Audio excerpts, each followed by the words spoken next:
जी बच्चों, टॉपिक है हमारे पास प्लाज्मा मेम्ब्रेन। और प्लाज्मा मेम्ब्रेन का जो पहला क्वेश्चन हमारे पास, the outermost living boundary of a cell. ठीक है, किसी भी सेल की इसमें जो इम्पॉर्टेंट पॉइंट है हमारे लिए, दैट इज लिविंग। ठीक है, living boundary of a cell.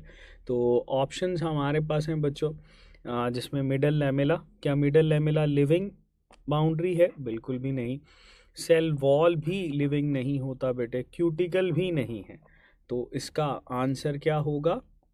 बहुत सिंपल सा है, प्लाज्मा मेम्ब्रेन, या सम टाइम इसकी जगह पे सेल मेम्ब्रेन लिख दिया जाता है। इसको प्लाज्मा लीमा भी सम टाइम मेंशन करते हैं। मैंने बताया था कि जो लीमा होता है उसकी मीनिंग होता है मेम्ब्रेन। नेक्स्ट क्वेश्चन है, chemically cell membrane is composed of. तो बच्चों, जब हम लोग केमिकली की बात कर रहे हैं तो इट मीन्स क्या आपको इसकी केमिकल कॉम्पोजिशन को मद्देनज़र रखना होगा। ऑप्शन देखते हैं। ऑप्शन ए है लिपिड्स, डीएनए एंड प्रोटीन्स। अच्छा बच्चों, इसमें लिपिड्स तो मौजूद होते हैं, ठीक है, प्रोटीन्स भी मौजूद होते हैं, लेकिन न्यूक्लिक एसिड मैंने बताया था they can never be the part of plasma membrane. लिहाजा ऑप्शन ए का जो कॉम्बिनेशन है वो तो नहीं होगा। आरएनए आ गया ऑप्शन बी में, ये भी न्यूक्लिक एसिड है। प्रोटीन्स इसमें होते हैं, कार्बोहाइड्रेट्स ये भी थोड़ी सी अमाउंट में होते हैं, लिहाजा ये भी आंसर हमारे पास नहीं सही। ऑप्शन सी देखते हैं। लिपिड्स इसमें होते हैं, बिल्कुल होते हैं। प्रोटीन्स इसमें होते हैं, बिल्कुल होते हैं। कार्बोहाइड्रेट्स होते हैं, बिल्कुल होते हैं, but they are in trace amount. ये बच्चों हमारे पास ट्रेस अमाउंट में पाए जाते हैं। तो ये तीनों का ग्रुप जो है वो इसमें मौजूद होता है, लिहाजा आंसर हम लोग लगाएंगे चार्ली। नन ऑफ दीज की जो ऑप्शन है वो एलिमिनेट हो जाएगी।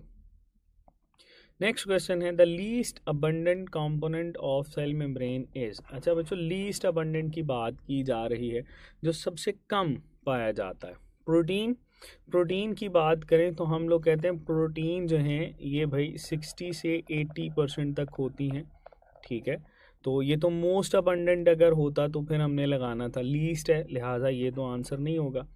लिपिड की बात करें तो लिपिड जो है बच्चों ये हमारे पास 20 से 40% तक होते हैं। ठीक है, ये भी नहीं होगा। कार्बोहाइड्रेट, कार्बोहाइड्रेट जो है ये लीस्ट अबंडेंट है। न्यूक्लिक एसिड भी नहीं है। कार्बोहाइड्रेट्स में आप लोगों ने याद रखना है, पहली बात तो ये कि ये ओलिगोसेकेराइड्स की फॉर्म के अंदर बच्चों इसमें नज़र आएंगे। ठीक है, दूसरा जो है ये कांजुगेटेड मॉलिक्यूल्स की फॉर्म में पाए जाते हैं। कांजुगेटेड मॉलिक्यूल्स क्या होते हैं? कांजुगेटेड मॉलिक्यूल्स बच्चों हम लोग बोलते हैं कि किसी दो डिफरेंट कैटेगरीज के मॉलिक्यूल्स का आपस में मिलना। जैसे कार्बोहाइड्रेट्स और लिपिड्स मिलेंगे तो ग्लाइकोलिपिड, कार्बोहाइड्रेट्स और प्रोटीन्स मिलेंगे तो ग्लाइकोप्रोटीन्स। ठीक है जी, जो कि कोलेक्टिवली फिर ग्लाइकोकैलिक्स कहलाता है। तो ये आंसर है ऑप्शन सी। नेक्स्ट है, अ फॉस्फोलिपिड मॉलिक्यूल एस। ठीक है, एक फॉस्फोलिपिड मॉलिक्यूल के पास क्या होता है? ऑप्शन ए है one head and one tail. अच्छा, एक हेड तो इसके पास ठीक है, लेकिन जो टेल होती है ना वो दो होती हैं, लिहाजा ऑप्शन ए तो सही नहीं है। टू हेड्स आ गए तो ये भी गलत हो गया। ऑप्शन सी देखो, one head and two tails, one head है और टू बच्चों टेल्स हैं, तो ऑप्शन सी आपके पास सही होगा। ऑप्शन डी है two heads and one tail, तो इसमें भी टू आ गया बच्चों, तो ये भी गलत है। आंसर लगाएंगे हम लोग चार्ली। इसको ज़रा ऑब्जर्व कर लो ताकि आपको पता हो, ये बच्चों दो इसकी टेल होती हैं और एक इसका हेड होता है। ठीक है, जैसे ये जो हेड हम लोगों ने बनाया, इस हेड को हम लोग बोलते हैं कि ये पोलर पार्ट होता है। पोलर होने की वजह से ये हमारे पास हाइड्रोफिलिक भी कहलाता है, that is also labelled as hydrophilic part. और ये जो नीचे वाला हिस्सा होता है, ये दोनों बच्चों टेल्स हैं और ये नॉन पोलर होती हैं, और इनको हम लोग कलेक्टिवली बोलते हैं दे आर हाइड्रोफोबिक। ये बच्चों हाइड्रोफोबिक होती हैं। ठीक है जी, तो ये आपके पास पूछा गया था क्वेश्चन। आगे चलते हैं। स्टेटमेंट है, N intrinsic membrane protein is. Option A है कंप्लीटली एम्बेडेड इन फॉस्फोलिपिड, फिर है जी पार्शली एम्बेडेड इन फॉस्फोलिपिड, फिर है नॉट एम्बेडेड इन फॉस्फोलिपिड, और फिर है बोथ ए एंड बी। बच्चों ये जो इंट्रिंसिक की टर्म है ये मैंने आपको पहले भी बताई थी, दोबारा से सुन लो कि इंट्रिंसिक हम उन प्रोटीन्स को बोलते हैं जो कि एम्बेडेड प्रोटीन्स होती हैं। ठीक है, इंट्रिंसिक, इनका दूसरा नाम बच्चों हम लोगों ने पढ़ा था इंटेग्रल प्रोटीन्स। ठीक है, ये जो इंट्रिंसिक और इंटेग्रल प्रोटीन्स हैं ये दोनों एम्बेडेड होती हैं। एम्बेडेड का क्या मतलब है? एम्बेडेड का मतलब है कि या तो ये कम्प्लीटली एम्बेडेड होंगी या बच्चों ये पार्शली एम्बेडेड होंगी। ठीक है, जबकि जो दूसरी हैं हमारे पास उसके लिए हम लोग टर्म यूज़ करते हैं एक्सट्रिंसिक या पेरिफेरल। ठीक है, पेरिफेरल। तो ये वाली जो प्रोटीन्स होती हैं दे आर नॉट एम्बेडेड। लिहाजा जो इसका सही आंसर है वो आपने बताना है कि कम्प्लीटली एम्बेडेड भी हो सकती हैं, पार्शली भी हो सकती हैं। तो सही आंसर क्या बनेगा? Both A and B. ठीक है, नॉट एम्बेडेड वाली होंगी तो ये आपके पास किसको शो करता है? ये पेरिफेरल प्रोटीन्स, या इन पेरिफेरल प्रोटीन्स को हम लोग क्या लेबल करते हैं? Extrinsic proteins. ठीक है जी बच्चों, तो ये आपने याद रखना है। आगे चलते हैं। स्टेटमेंट है which of the following functions is not performed by cell membrane for a cell. अच्छा, कौन सा फंक्शन जो है वो सेल मेम्ब्रेन परफॉर्म नहीं करती?